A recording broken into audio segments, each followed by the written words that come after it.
I have to say, the antiquated notion that Microsoft and Xbox are failing really seems to be going out the door. People are running out of excuses when it comes to Microsoft and the Xbox Series X and S as being successful.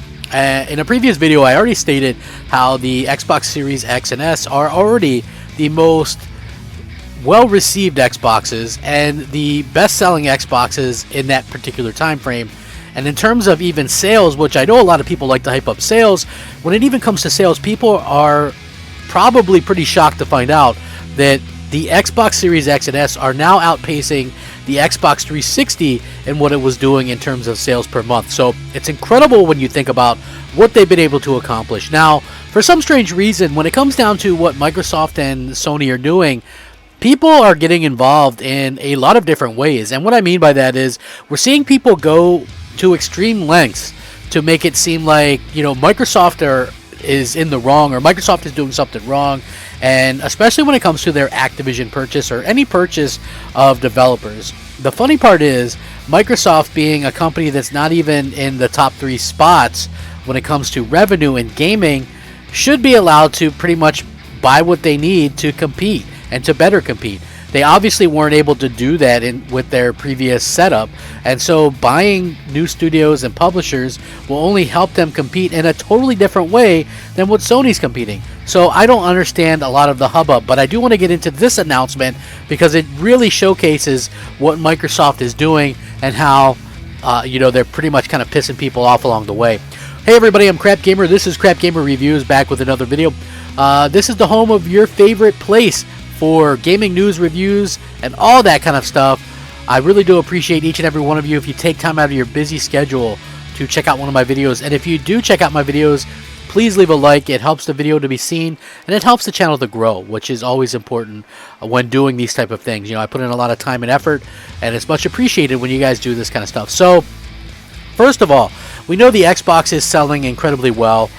We know that that's very important. We know that Microsoft has invested in chips to make sure that people can go out and buy their consoles without having to pay scalper prices.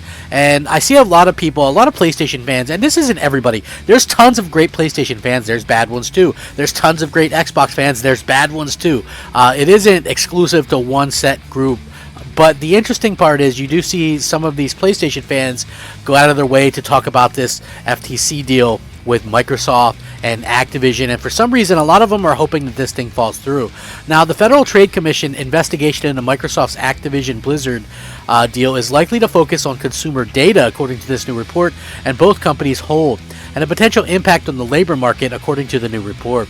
According to the information, which I'm going to link this and you guys can check it out, the FTC chair is going to examine the deal with an eye to the combined companies' access to consumer data, the game developer labor market, and the deal's impact on those workers who have accused Activision of discrimination in a hostile workplace. The information also reports that the FTC is looking into a potential impact on a competitive metaverse following the acquisition. Last month, the FTC asked Microsoft and Activision Blizzard for additional information as it continues to review the proposed acquisition deal. Now, according to a proxy filing published by Activision Blizzard, both it and Microsoft each received a request for additional information and documentary material. Now, from the FTC in connection with the FTC's review of the transaction. Now, here's the interesting part, folks. The request isn't necessarily an indication that there's an issue with the proposed acquisition. Let me reiterate, folks. The request isn't necessarily an indication that there's an issue with the proposed acquisition. So many people are running with the narrative, like this story I see it on social media. A lot of PlayStation fans keep retweeting this stuff, right? As if, it's going to get blocked. Could it be blocked? There's a small chance of that. But for the most part, it looks like this is going to pass through as needed. Some people might bring up this new bit of information that maybe they're going to ask Microsoft, would they allow Activision games to be on a competing service? Which, of course, why would Microsoft deny that, right? As an Xbox fan, as a Game Pass subscriber for years to come, I just want the games on Game Pass, right? I think Xbox fans want that. Who cares if they're on PlayStation Now or whatever as well, if Sony wants to do that? So I think Microsoft will agree, but that doesn't mean that they just put them there for free. Sony would have to pay a lot of money to get those on their service. Will they do that? That's a question. So Microsoft will, of course, say, of course, Sony can have them on their service if they pay the fee, right? That's the difference. Will Sony pay the fee? Probably not. Does it really hamper Sony? No. And Microsoft can just look at the status quo that PlayStation is still number one despite Game Pass being a thing for the past 5+ years, right? Like, it hasn't cut into PlayStation really at all. So again, the request isn't necessarily an indication that there's an issue with the proposed acquisition or that the FTC is shaping up to try and block the deal in any way. Rather, it's an expected step when reviewing a deal this large.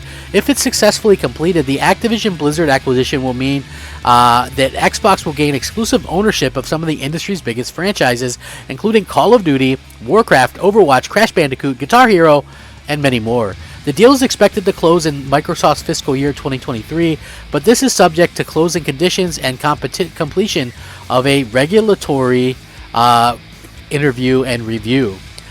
Competition law seeks to maintain market competition by regulating anti-competitive practices by companies. In the case of mergers and acquisitions, regulators can prohibit deals that are considered to threaten market competition or suggest remedies such as an obligation to divest part of the new interest. Now, Microsoft reportedly plans to keep making some Activision Blizzard games for PlayStation consoles following the takeover, and Xbox head Phil Spencer has already said, and I quote, "It's not our intent to pull communities away from that platform." Now, Microsoft President Brad Smith later reiterated that the acquisition would not prevent future Activision Blizzard games from being released on PlayStation consoles, and that it wanted to release more franchises, including Call of Duty, on the Nintendo Switch. So we see a huge idea here that this is all normal stuff. I see people on social media like begging Senator Warren and Bernie Sanders and all these people that, you know, please don't let this go through. It's like nobody has come up with a good alternative, though, right? Listen, Apple, Google, Alphabet, none of these companies could buy Activision. Okay, Amazon, none of these companies would be allowed to buy, would be able to buy Activision, and you shouldn't want them to be. They're not in the gaming industry, right? I don't understand the hesitation on this. Microsoft wants gamers to be at the forefront. Okay. Microsoft wants gamers to be out there and to be able to, you know, play their games. They want these studios to rebound. They want studios to make the IP that they want to make again. They want to make Call of Duty appealing again. I don't understand why there's so much pushback to that. They're not taking anything away from PlayStation. They're adding to PlayStation. They're adding to Switch. They're adding value to Game Pass. I don't understand the pushback or the resistance to this, because if the deal falls through, you still have Bobby Kotick in charge. You still have a workplace that's really unworkable for many people, where you maybe possibly start seeing unionizations and things like that from some of these. You know, I don't know if this is a good thing for that place to particularly be at. You could start to see people not want to work there at all.